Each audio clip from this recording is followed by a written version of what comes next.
Hello, my name is Lydia Perez, and I'm a history master's student at the University of Central Oklahoma. Today, I will be presenting on some of my research surrounding women and the drug cartels in Mexico. So to begin this presentation, I will briefly discuss the U.S.-Mexican border as a line of income. Within this, I will discuss the economic relationships between the Mexican community and the American community within the border region. We will then discuss the last 10 years of the economy within Mexico with the closer lens on the average monthly income for a family in Mexico and the annual narco income. Then we will look at the social impacts which influence people to participate in the illicit economy, specifically women. We will then discuss the recruitment tactics and the way the cartels lure women and teenage girls in to participate in the cartels. And then we will end on a few examples of women who participate in the illicit economy and who fell victim to the drug cartels.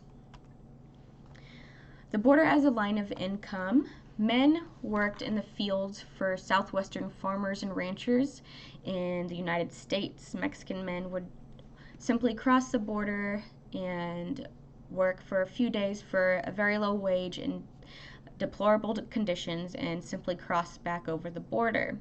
In the early 1900s, and before the 1900s, the two communities on the Mexican and American side created trading networks and relied on each other and really had a symbiotic relationship.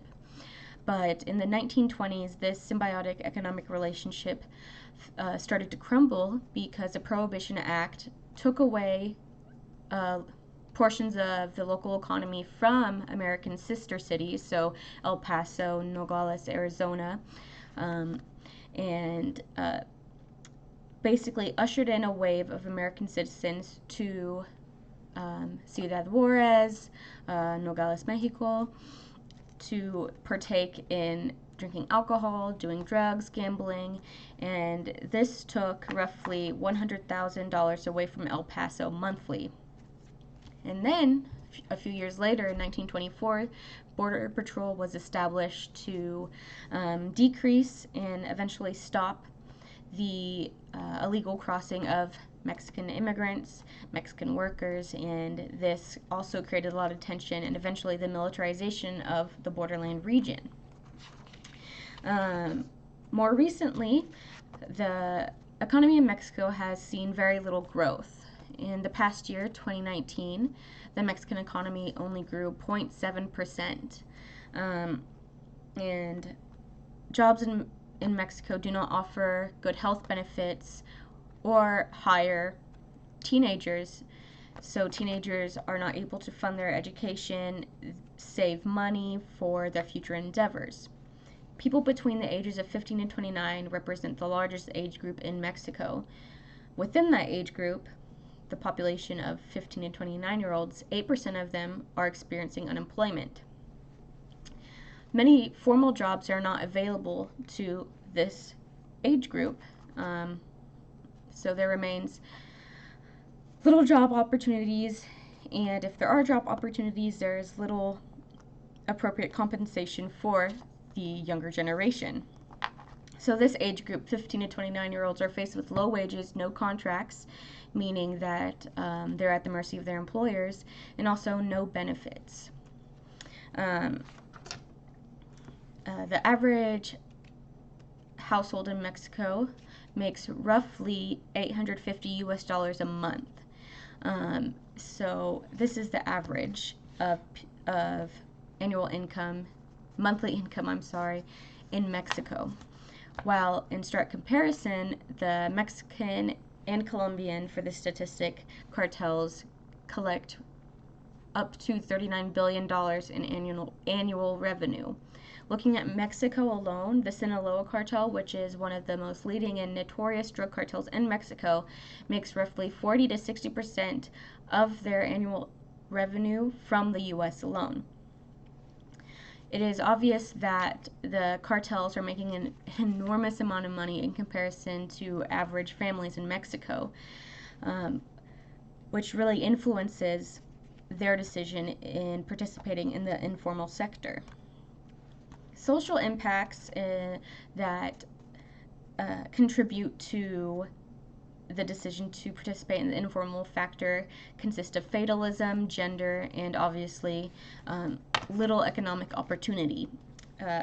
The fatalistic mentality contributes to the need to support themselves and their family.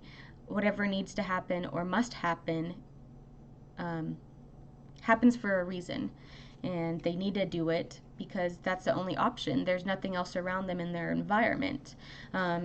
Mexico is also a very masculine society, so women are perceived as the passive genders, perceived as weak, and are perceived as being less likely to get arrested or being suspected of participating in the illicit economy by smuggling drugs. And then the cartel successfully lures people in to participate by offering higher wages, consistent pay.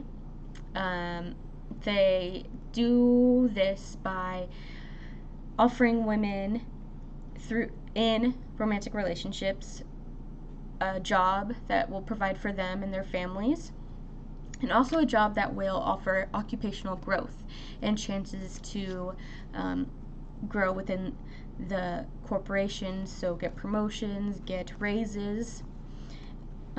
Also, within the recruitment, once a female woman is recruited, a young adult or teenager is recruited, they are usually trained as assassins. They receive a few days of training and then are assigned jobs to complete. Young girls and boys who do participate in the illicit economy are usually used for security purposes. They're placed around the city or around a certain area to inform others that the police are near, suspicious activity, or rivals are in the area. And in some cases, girls and women are taken from their families, abducted, kidnapped, and forced into the drug trafficking organization through sex trafficking.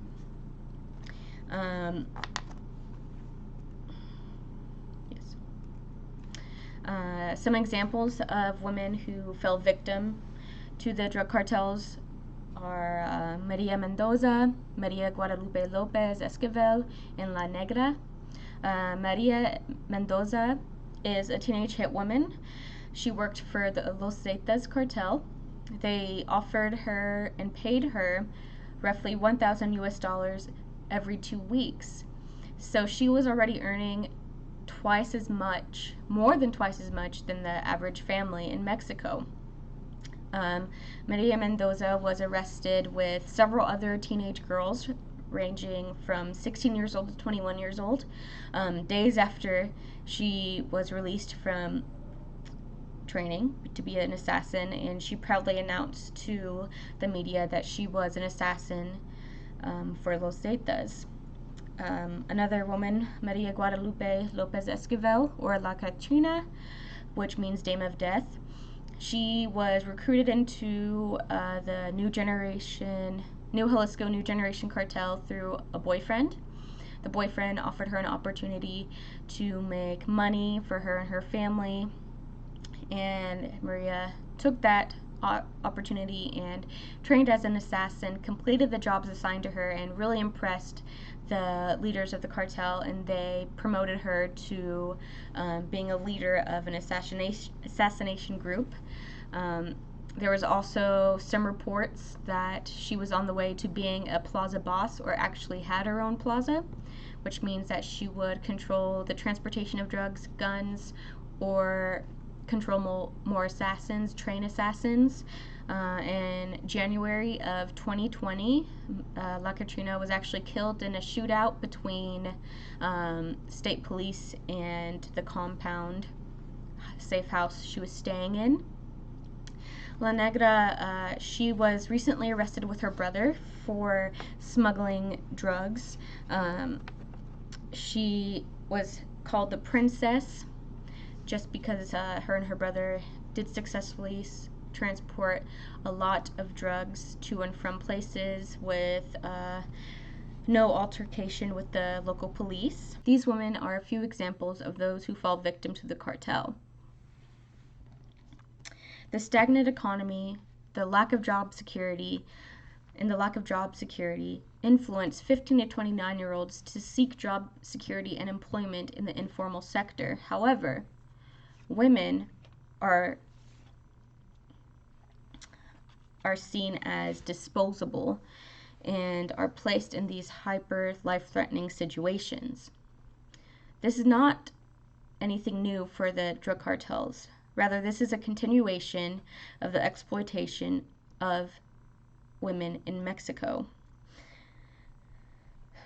Their femininity and their gender are highlighted and abused, so higher members of the drug cartels do not risk their lives and disrupt the fluidity and foundation of the drug cartels. Women are exploited by their gender and their desperate need for financial stability for the smooth running of drug cartels in Mexico. Thank you.